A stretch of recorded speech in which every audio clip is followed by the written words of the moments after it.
पवित्र रिश्ता। शोभा को मायके आए हुए आज 2 दिन हो गए।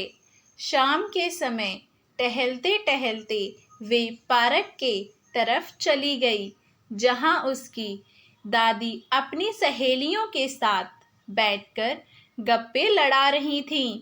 उसने सबको नमस्ते किया और वो भी वहीं पर बैठ गई। दादी की सहेली सुनंदा दादी ने शोभा से पूछा, बिटिया ससुराल के हालचाल बताओ। तो वे उन्हें अपने परिवार वालों के बारे में बताने लगी।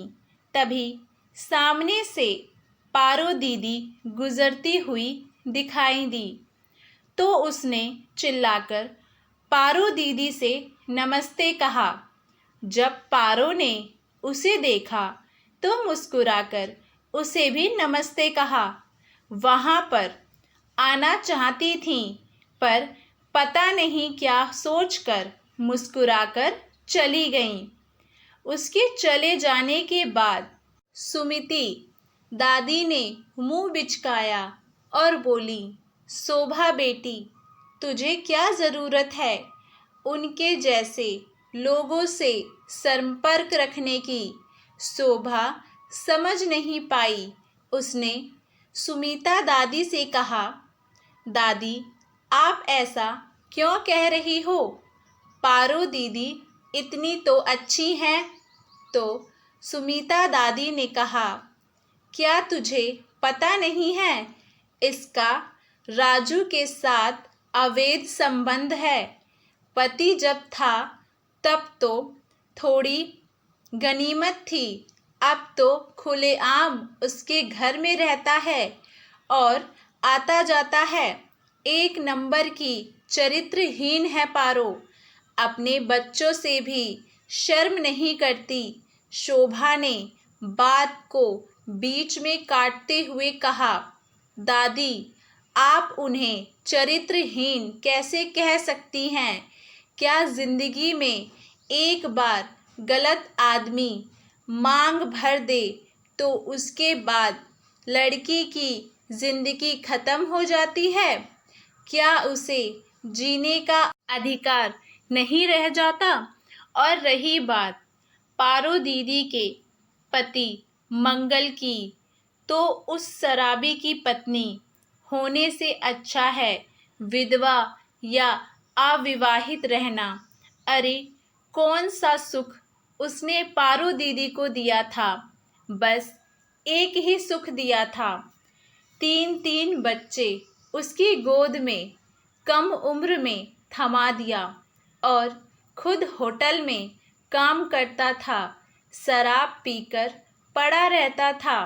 हफ्ते में एक बार उनसे मार पिटाई करने और पैसे छीनने के लिए चला आता था। कितने बार मोहल्ले वालों ने देखा कि वे शरेआम मारपीट कर पारो दीदी से रुपए छीन ले जाता है। वे ये भी नहीं सोचता था कि खुद तो वे पैसे उन्हें नहीं देता है, फिर वे बच्चों को क्या खिलाएंगी?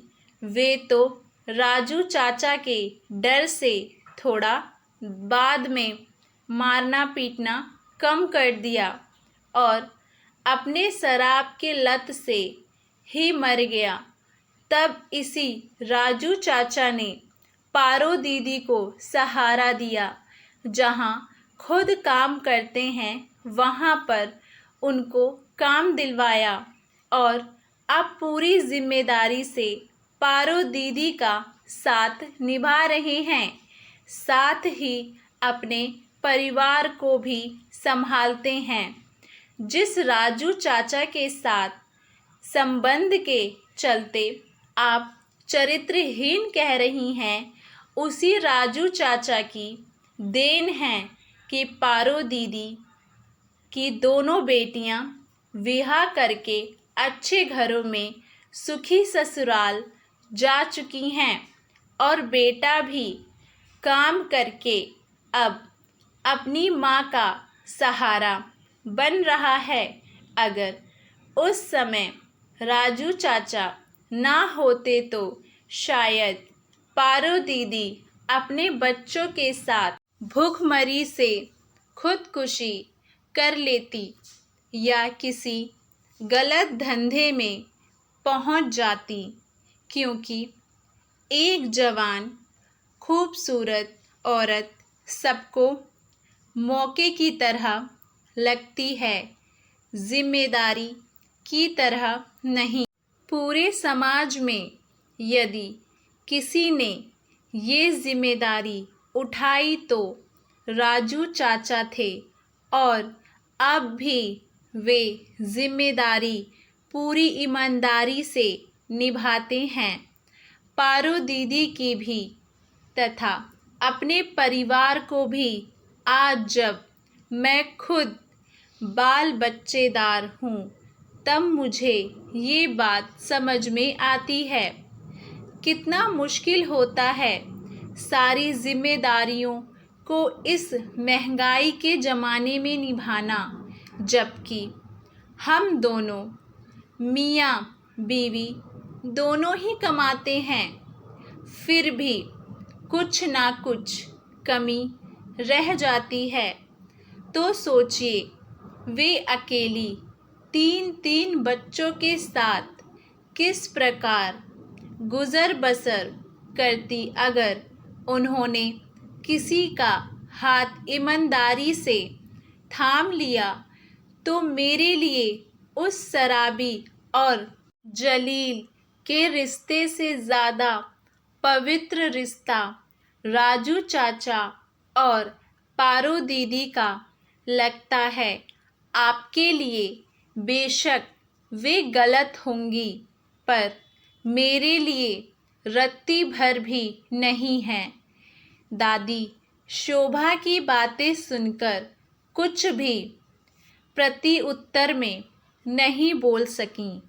आशा करती हूँ आप सभी लोगों को हमारी ये कहानी पसंद आई होगी। आप लोगों की इस कहानी को लेकर क्या राय है, हमें नीचे कमेंट बॉक्स में अपनी राय ज़रूर बताइएगा और हमारे चैनल वाणी वॉइस को लाइक शेयर सब्सक्राइब करना ना भूलें।